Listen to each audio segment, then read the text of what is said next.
आज हम कार्तिक मास महात्म अध्याय 14 का गुणगान करते हैं। अगर आपको अच्छा लगे तो लाइक शेयर सब्सक्राइब जरूर कीजिएगा।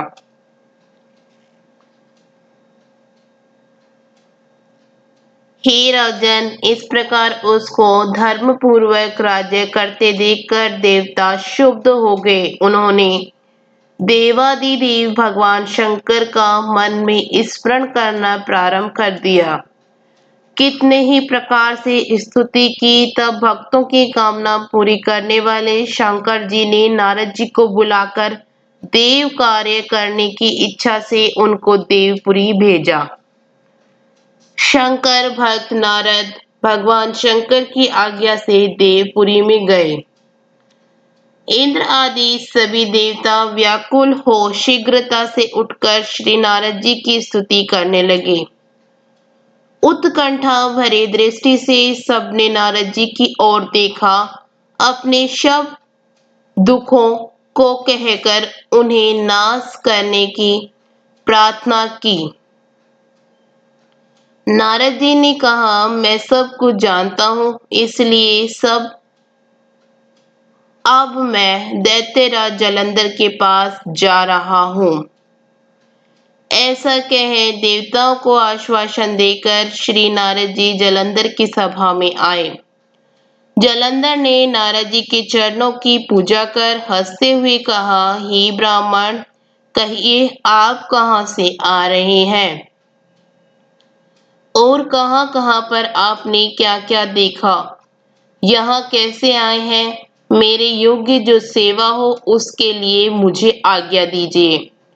जलंधर के इस प्रकार के वचन सुनकर नारद जी प्रसन्न होकर बोले, हे दानवराज महाबुद्धिमान जलंधर, तुम धन्य हो, क्योंकि इस समय सब रत्नों के भोक्ता एक तुम ही हो। हे दैत्य श्रेष्ठ, अब आप मेरे आगमन का कारण सुनिए, जिसके लिए मैं आज यहाँ आया हूँ। हे दैत्यराज, मैं स्वेच्छा से कैलाश पर्वत पर गया था, जहाँ 10,000 योजनों में कल्प वृक्ष का वन है।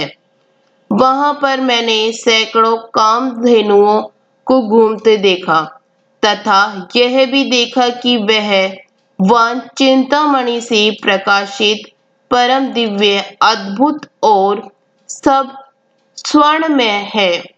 मैंने वहां पार्वती के साथ स्थित शंकर जी को भी देखा, जो सर्वांग सुंदर, गौरवर्ण, त्रिनेत्र और मस्तक पर चंद्रमा धारण किए हुए हैं। यह देखकर मुझे बड़ा आश्चर्य हुआ कि इनके समान समृद्धिशाली त्रिलोक में कोई है या नहीं। हे दैत्येंद्र, उसी समय मुझे तुम्हारी भी समृद्धि का स्मरण हो आया और देखने की इच्छा से तुम्हारे पास आया हूँ। यह सुन जलंधर को बड़ा हर्ष हुआ। उसने नारद जी को अपनी सब समृद्धि दिखला दी। उसे देखकर देवताओं का कार्य करने में इच्छुक शिव प्रेरित नारद ने जलंधर की बड़ी प्रशंसा की और कहा, निश्चय ही तुम त्रिलोकपति होने के योग्य थे। तुम्हारे लिए ऐसा होना कोई विचित्र बात नहीं है। मैं देखता हूँ और तुम्हारे पास सब कुछ है, किसी बात की कमी नहीं है। ऐरावत, उच्चैश्रवा घोड़ा, कल्प वृक्ष और कुबेर की निधि तुम्हारे पास है। मणियों और रत्नों के ढेर भी तुम्हारे पास लगे हुए हैं। ब्रह्मा जी का हंस युक्त विमान भी तुम्हारे पास है और धूत लोक, पाताल और पृथ्वी पर जितने भी रतन आदि हैं, वह सब तुम्हारे ही तो है।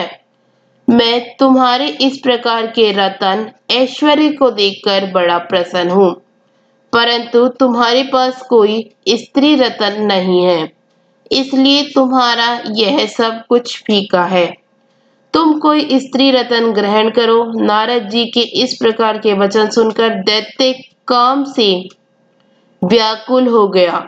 उसने नारद जी को प्रणाम करके पूछा कि ऐसी स्त्री कहाँ मिलेगी जो सब रत्नों से श्रेष्ठ हो।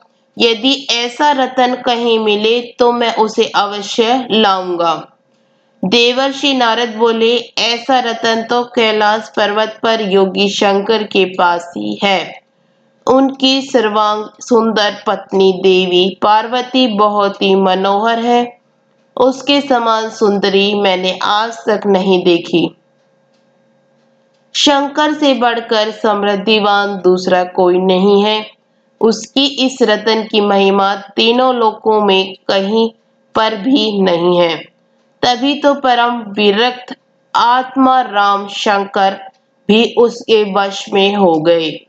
देवर्षि नारद उस दैत्य से ऐसा कहकर अन्य कार्य करने की इच्छा से आकाश मार्ग से चले गए। इसके साथ ही 14वां अध्याय समाप्त हुआ।